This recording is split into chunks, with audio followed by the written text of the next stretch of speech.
Assalamualaikum. Nah sekarang kita bersama Ibu Ode. Ibu, apa kabar Iya, Ibu? Gue bilang Ibu, dia manggil Mama. Manggil apa dong? Ketahuan dong ya, gue lebih tua dari dia. Anyway, capek. sekarang lu capek kenapa sih? Capek punya anak perempuan gadis remaja atau gimana? Nggak tahu mas, capek masalah kayak gitu. Capek banyakan mikir. Ini sebenarnya kita lagi YouTube Rumah Mama, bukan YouTube curhat ya. Curhat, gue mau curhat. Oke, sebelum lu curhat nih, gue mau spesifik nanya. Lu kan punya anak sekarang udah menuju dewasa nih. Kemarin baru 17. Nah, 17 udah bisa nyetir sendiri. Terus suami pelaut, lu yang mengatur semua. Stres juga gitunya. Tapi paling stres punya anak perempuan yang udah remaja itu apa sih? Banyak teman lakinya. Oke, punya pacar juga? Enggak ada gua tendang. Tapi apa yang bikin lu stres punya anak gadis sekarang ini? Ngeri mah pergaulan. Ngeri pergaulan, terus anaknya dia apa ya? Banyak cerita sih sebenarnya. Bagus dong. Tapi kayaknya banyak juga yang disembunyiin. Kan yang sembunyi cerita sama gue. Ya, alhamdulillah. Ada tempat ngebuang ya. Nanti tolong ya dikirim invoice ke Ibu Waode. Siap. So anyway, ketika lo lagi sendirian nih di rumah, cuman lo terus anak lo yang pertama cewek, anak kedua juga cewek, dan banyak lah pasti Nuna cerita, oh aku begini bun, gitu. Cara lo untuk melindungi anak lo nih yang cewek itu gimana cara lo? Apa terlalu ketat banget atau justru gimana? Gue nggak ngerti deh maksudnya lo tuh melindungi anaknya cewek, karena zaman sekarang kan terbuka sih. Jadi dulu gua kan ketat ya, apa aja ini nggak boleh, itu nggak boleh, ngomongin hal tabu aja no gitu ya. Tabu tuh kayak apa misalnya? Ya tentang apa, mens saja gitu ya. Kayak gua misalkan ke anak gua yang kecil nih, lagi nggak sholat bunda gitu, karena misalkan lagi lagi mens gitu ya. Terus oh iya dia paham gitu, kata mama gua, emang kamu bisa ngomong gitu? Ya bisa lah, ngomong aja, susahnya apa gitu kan. Justru dengan gua tidak menyembunyikan, ternyata lebih mudah gitu untuk masuknya. Sama sih dari jadi ngomong masalah aja, kayak gitu. fisik kayak Iya. misalnya numbuh payudara, sakit, terus mens kayak gitu kan. Iya. Nah tapi kalau untuk ngelindungin dia dari teman-teman atau pergaulannya, apalagi kan sekarang zaman medsos, terus orang banyak yang ngelihat anak lo kan cantik kan, terus orang banyak ngeliat, oh nih dia di medsosnya kayak gini. Lu gimana cara ngomong ke anak supaya tidak terlalu kebablasan? Ya itu tadi, maksudnya gue ngomong, gue jadi teman dia gitu. Jadi teman dia dari dulu, biasa memberikan kepercayaan untuk dia memutuskan. Dari SD aja misalkan dia milih SD, ya udah maunya ke situ silahkan gitu. Meskipun itu tarik ulurnya banyak gitu. Anak lu stres gak sih malu? Hah? Anak lu stres gak malu? Stres sih. Ngaku, oke. Stres lah. Tadi gue pikir dia akan bilang enggak, kita terbuka kok gitu. Ternyata Pasti oke. stres gitu, pasti stres. Menurut lo stresnya kenapa anak lo sama lo? Karena gue keras. Karena gue ngedidik dia keras gitu. Maksudnya zaman dulu aja ya main tangan ada gitu, Main tangan tuh begini ya, gitu. ya begitu. Diajak gelut. Kenapa sampai ke fisik? Mungkin gue emosi pasti gitu ya. Gue dari backgroundnya. Dan dulu lu digituin juga sama mama lo? Iya kayak gitu.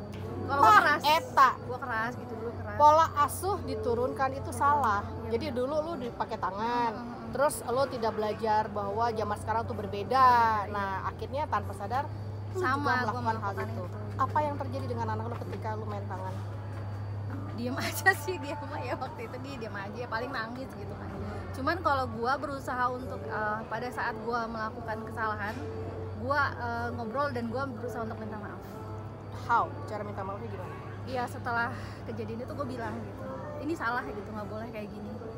Si anak itu? Iya, gue ngomong ke dia, ini nggak boleh kayak gini gitu. Jadi ya mohon maaf karena ya banyak hal lah yang gue juga pendem gitu kan, karena masalah rumah tangga segala macam. Dan gue karena banyak sendiri ya, kayak dulu mungkin gue mikir gini, oh ma gue banyak sendiri bertahun-tahun, kalau gue kan paling berbulanan ya, ma gue bertahun-tahun, jadi gue paham gitu loh, oh kayak gini gitu. Terus meskipun jadi dia tuh sebenarnya kayak gue ya, dia keras juga gitu ya, dia kayak nurut tapi sebenarnya enggak. Gue tahu itu gitu, gue tahu itu. Lu sadar gak sih gue lagi menggiring lu kemana? Jadi guys, Enggak.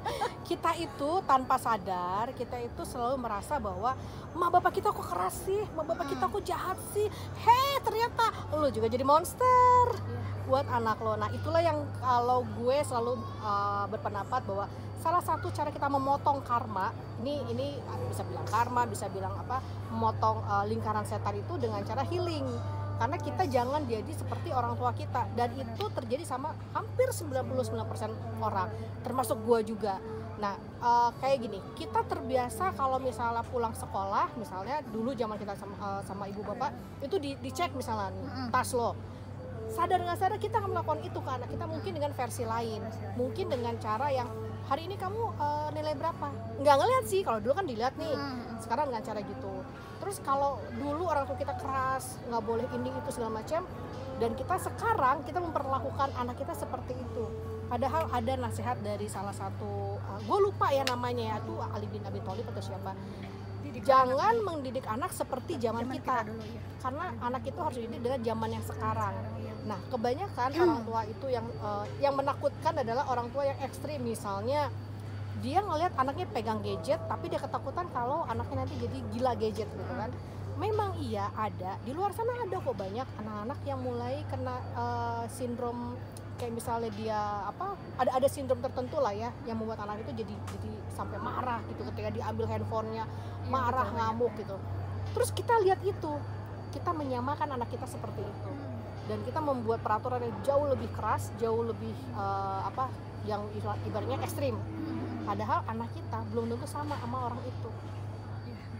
Nah dalam hal ini mama mau nanya nih, ada nggak lo ketika mendidik anak lo itu ngelihat orang lain, anak orang lain begini, jangan sampai anak lo begini, dan lo memperlakukan anak lo lebih keras?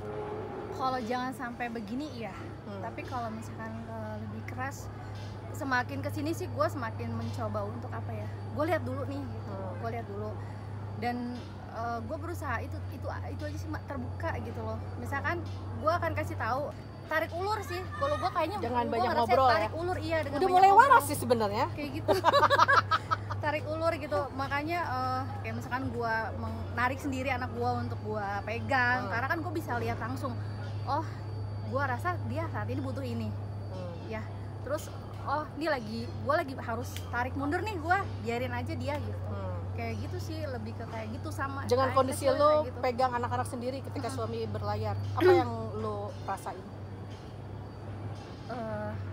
Kayak kalau dibilang pusing pasti bullshit banget kalau bilang enggak gitu, tapi gue lebih nyaman jadinya, karena anak-anak gue ibaratnya lo pegang sendiri ya, gitu, karena kan? kalau dulu gue mikir gini, nggak apa-apa deh kemana-mana kepalanya gue pegang gitu, kayak gitu, tapi dengan terbuka gitu. Gue nggak sampai, gue pernah bilang gini sama Nuna, kamu boleh lah gimana aja, kamu tahu tempat kembali kemana, karena semarahnya bunda tetap akan nerima kamu lah apa adanya. Apa yang paling lo takutin sama anak perawan lo? Ya pergaulan bebas lah. Ya apa yang paling lo takutin? Ya misalkan dia hamil di luar nikah gitu, belum jadi. Nah untuk tidak seperti itu, apa yang lo lakukan ke Nuna? Kayak misalnya komunikasi kayak apa sih? Kan sekarang misalnya Nuna kan di Bandung nih, terus nggak ketemu lo, lo akan melakukan apa? Misalnya lo yang milihin kayak tempat kosnya, lo yang milihin kayak temannya, atau apa? Seperti apa? Kalau tempat kos sih kemarin dia milih, tapi misalkan gue datang di situ, gue kayak ngerasain gitu, gue main feeling sih orangnya, rasain oh ya enak, oke gitu. Terus kalau misalkan ke dia, gue kayak jadi temen, jadi temen-temen dia pun gue rangkul ya, maksudnya gue ada, jadi gue tidak melihat mereka tuh sebagai mencurigakan, enggak, gue coba untuk oh ya oke, oh ini temennya dia, oh ini dia gitu. Dan kebetulan Nuna orangnya tipenya cerita ya, apa aja diceritain, bahkan kadang gue nggak semua sih, ya nggak semua, ada yang diceritain ke gue doang. ada juga yang misalkan gini, bun aku mau cerita, sampai gue kadang-kadang mak dari dulu ya, dari kecil, kak bunda boleh nggak punya waktu gitu, maksudnya dia kadang ngomong terus ya, tipe kalau bapaknya sih ngomong kayak gitu. So sampai hari ini lu masih berusaha tarik ulur? Iya, tarik ulur tetap kalau harus begitu sih, soalnya kalau ditarik terus putus, udah pernah kan? Udah pernah terus ya hilang kan. Gitu. Nah, apa yang mau lu share ke teman-teman di luar sana yang mungkin punya anak remaja, dan kan nggak semua orang bisa sepercaya lu ke Nuna kan? buat lo tanda-tanda yang mencurigakan buat anak remaja yang harus kita tahu itu apa sih? Kelakuan kayak gimana sih? Yang pertama sih pakai feeling ya. Kalau gue maksudnya kita tuh sebagai orang tua namanya mengandung, ngerawat dia, ini pasti punya feeling gitu kalau anak kita ada apa-apa gitu. Ya pertama jangan menjudge lah sama anak, karena kita dijudge juga nggak mau kan gitu. Kita juga dicurigain, kita nggak mau gitu. Ya ajak ngobrol gitu, baik-baik ada aja, ciri-ciri gitu. yang mesti diperhatiin nggak dari seorang anak yang ini kalau anaknya begini, gue harus ngomong nih, harus masuk nih, kira-kira ada nggak? Ya mungkin gini ya, kadang-kadang kan kalau dia pusing mungkin kan kelihatan ya anak tuh ada apa nih gitu, ada ini. Gue pasti tanya, pernah ada satu kejadian, Kak kenapa gitu, dia pernah buang-buang air malam gitu ya, kenapa nih, makanan sama, aku sakit perut, dia bilang gitu ya. Oh, oke, nggak mau cerita tuh belum. Pas masalah udah selesai, beberapa waktu kemudian dia cerita ternyata dibully gitu sama temennya, dan dia orangnya mendem gitu kali atau gimana, akhirnya ke fisik gitu. Pada waktu itu gue bilang, ada masalah nggak sama temen kamu gitu? Oh nggak ada gitu, baik-baik Jadi aja. feeling lo mah udah ada sebenarnya. Ada, kan? oke, nggak apa-apa gitu. Maksudnya gue coba untuk ini, meskipun kepo banget ya namanya orang tua pasti, duh ada apa ya, diapain ya, diiniin gini. Tapi oh ya udah, kalau dia misalkan mau take time nggak apa-apa. Kayak kemarin waktu dia pisah itu kan, gue bilang ambil waktu sebanyak-banyaknya untuk kamu, ya buat kamu lah, mau nangis mau apa silahkan. Gue bilang kan kayak gitu. Ya udah waktunya selesai, udah gitu, tolong udah gitu, lanjut lagi kayak gitu sih. Mungkin karena dengan seperti itu dia jadi apa ya, jadi orang yang ya kayak dia sekarang gitu ya. Nah anyway, dari percakapan gue sama Ibu Ode, Mama Ode, intinya memang kita nggak bisa terlalu kayak ketat banget sama anak-anak sekarang, apalagi anak remaja. Sekarang tuh ada Kayak kemarin kan kita baru selesai bikin acara Healing for Teens kan, yes. Dan di situ gue sama Bebek tuh itu kita dan ibu kameramen kita melihat bagaimana anak remaja itu kayak orang dewasa tapi belum dewasa. Jadi sisi anak-anaknya masih ada. Itu kan lagi masa peralihan, dimana mereka harus ngeberesin dulu diri sendiri, mereka harus cari identitas diri. Ini gue tuh siapa, gue tuh mau kemana. Nah itu yang paling sulit ketika jadi pengasuhnya, baik itu ibu bapaknya atau kakek neneknya gitu kan. Dan memang untuk hal seperti itu kita pernah muda kan. Kita tahu kalau rasanya dientar-entarin sama orang tua, kesel, nggak boleh ini itu, bawaannya jadi dendam. Nah, tapi emang gue setuju dengan cara Ode bahwa kita tuh nggak bisa langsung untuk ngasih tahu, lu harus begini, nggak boleh begitu. Silahkan, bawa teman-teman, bebas teman-teman, silahkan. Mau ngekos silahkan, tapi memang jangan dilepas gitu aja. Nah, buat teman-teman di luar sana lu punya ada semacam mungkin advice atau saran atau tipsnya lu deh sebagai emak-emak anak remaja zaman now. Apalagi anak lo kan sangat aktif banget di media sosial nih. Bener-bener. Terus kalau nggak salah juga konten kreator kan? Yes. Terus banyak juga yang dilakukan sama Nuna. Apa nih yang lo mau kasih tau ke ibu-ibu di luar sana punya anak yang zaman now medianya gila-gilaan? Trust sih, kepercayaan, terus ajak support ngobrol, juga support ya. juga, iya support juga. Supportnya tuh masuk duit ya bun? Ya betul, ya bener itu gue punya cerita yang luar biasa. Dan maksud gue gini, ternyata saat itu tidak gue push dia, tidak gue salahkan dia menjadi seseorang yang bisa mandiri berpikir gitu, dia bisa menentukan dan waktu itu pun main feeling gitu, maksudnya gini, gue bener kayak gini gitu, tapi gue selalu gitu ya, bismillah lah, pasti bisa kayak gitu. Dan jadi kalau kita ngomong sih sebagai ibu tetap harus pakai feeling. yes, pakai feeling. Karena gimana pun juga ibu kan yang paling 24 jam ngeliatin kan. Dan banyak doa ya mak, banyak doa bener sih. Ya tapi alhamdulillah kan kalau gue lihat Nuna kan memang termasuk orang yang bisa ngobrol ya sama ibunya kan. Bisa ngeluarin apa kasih yang tahu. ingin. Kadang-kadang malah balas gini, Kak, kita orang tua ya gitu kan temen. Oh iya kayak gitu, maaf. Karena memang udah biasa gitu sama bapaknya pun seperti itu ya. Alhamdulillah meskipun bapaknya jauh tapi sering ngobrol. Walaupun jauh tapi dekat di kantong. harus itu Maya, kewajiban kan, nanti ditagihnya beda. Itu nanti masalah lainnya, kita akan ngobrol dengan tema itu mah beda lagi ya. Kayak gitu. Jadi anyway teman-teman semua yang pada nonton ya. ya. Remaja kan ada gini mak, remaja rem aja.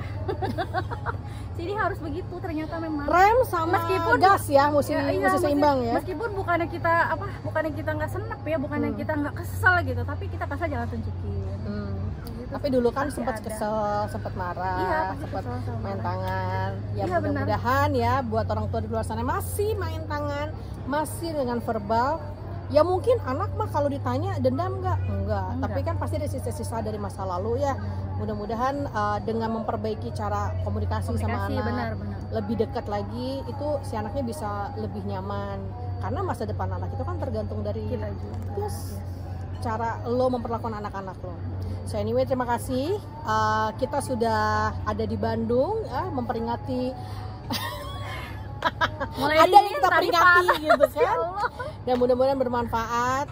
Dan yang paling penting adalah saat ini kita lagi happy, lagi senang-senang gitu. Nanti akan ada banyak program di Emotional Healing Indonesia, insya Allah tahun depan ya. Mudah-mudahan PPKM itu akan hilang atau minimal kalaupun ada kita masih bisa bikin healing yang offline karena banyak banget yang tanya. Banyak-banyak di sana. Ya, Dan aku berguna mohon. banget itu healing offline, ya Allah. Endorse. Iya, pokoknya Ambasador. anak juga gue ikutin udah. Insya Allah kita nanti mau bikin khusus wanita ya Beb ya, khusus wanita dan Oke, daftar. menginap gitu. Belum. Nabung. Udah daftar aja. Daftar nabung maksudnya gitu saya. Yalah, harga kita murah kok, paling cuma 1 M doang kok ya. Nah, kan? Lumayan, jadi saya kan bisa kaya raya. Hatur nuhun, terima kasih karena ini di Bandung jadi hatur nuhun pisan. Mudah-mudahan nanti akan ada episode berikutnya karena gue bukan termasuk orang yang konten YouTube tuh selalu ada karena memang nggak nyari di YouTube sih. Tapi kalau misalnya teman-teman mau ngelihat keseruan gue bisa di Instagram @irmasolhealer atau TikTok @irmasolhealer. Hatur nuhun, assalamualaikum warahmatullahi wabarakatuh.